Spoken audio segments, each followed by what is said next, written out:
Hi, and welcome back to my channel. I'm Dr. Arti Thangudu. I'm a diabetes, thyroid, hormone, and metabolism specialist. If you've been here before, welcome back. If you're new here, welcome. I hope you take something away from this video that helps you get to your best health. Before we start, please don't forget to like, share, comment, and subscribe. My last video talked about insulin resistance and what causes it. Now we're going to dive into how we can move from insulin resistant to insulin sensitive.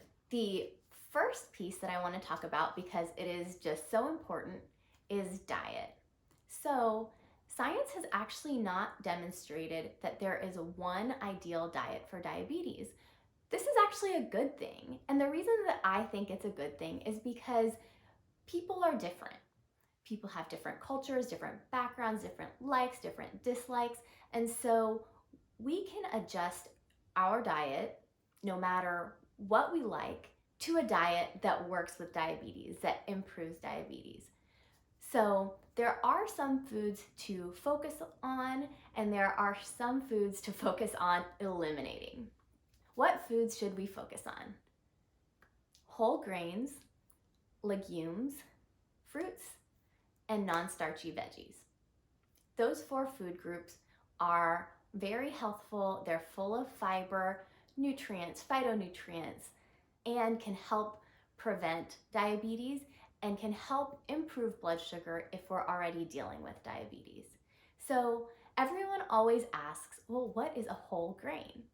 A whole grain is a grain that hasn't been processed, okay?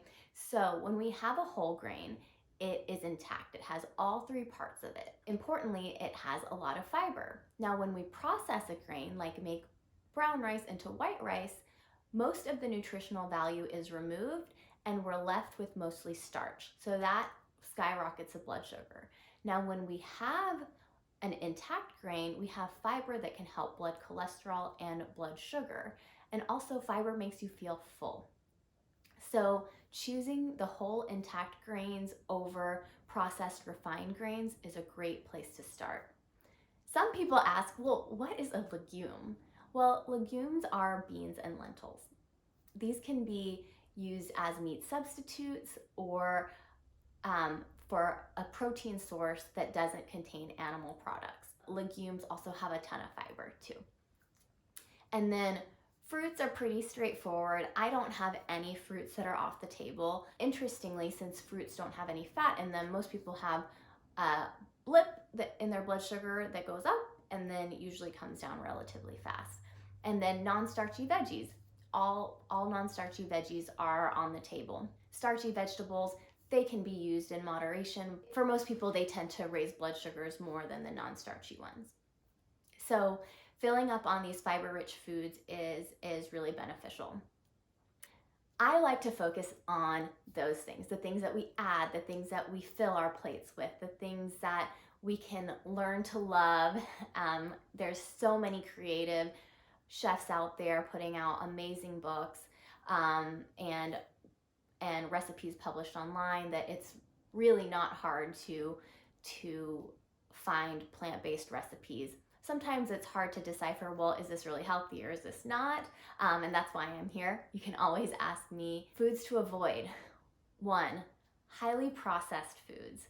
So highly processed foods are usually very low in nutrients, high in calorie density, and just do not provide the same nutritional value as other foods. Also, people tend to eat more when they're eating highly processed foods, increasing their caloric intake. And highly processed foods often have a lot of added sugars and salt and things that we really don't want to be eating in excess. I don't ask my patients to be vegan. I don't ask them to be vegetarian. I just ask them to eat more plants. So why do we prefer plants over a diet that's mostly animal-based? Well, animal-based foods have a lot of saturated fat that has been demonstrated to likely be more of a culprit for causing insulin resistance, whereas the poly and mono unsaturated fats found in plant foods are not so much. You don't have to be a vegan, you don't have to be a vegetarian, but filling your plate up with more of those whole grains, fruits, veggies, those things can really help in the way of diabetes prevention and diabetes management through diet. Other things to avoid, and these may seem obvious, but I'm just going to throw them in, are sugar sweetened beverages like sodas, juices. Those things really have minimal nutritional value and a lot of sugar. So added fats like butter, oil, those things. Olive oil is a good oil because it has polyunsaturated fats. However, oils have minimal nutritional value and are a really high concentration of fat and calories. So instead of using 3 tablespoons of oil or a quarter cup of oil, maybe we do a teaspoon or less, or maybe we avoid it altogether and use cooking methods that maybe don't use oil at all. Oil is not completely off the table by any means in my book, but just being mindful of the additional calories that are being added with oils is really important. Takeaway points are whole grains, fruits, non-starchy veggies, legumes like beans and lentils, and things to avoid or eliminate are processed foods, added sugars, and added fats. You don't have to give up meat completely, but maybe make it a side dish instead of your main if you're not ready to go that far. If you are going the vegan or vegetarian route, make sure you have a physician or provider or someone who can direct you to ensure that you're getting the essential vitamins and nutrients that you need for a healthful diet. I hope this was helpful. Please don't forget to like, share, comment, and subscribe. Thank you guys for listening. See you next time.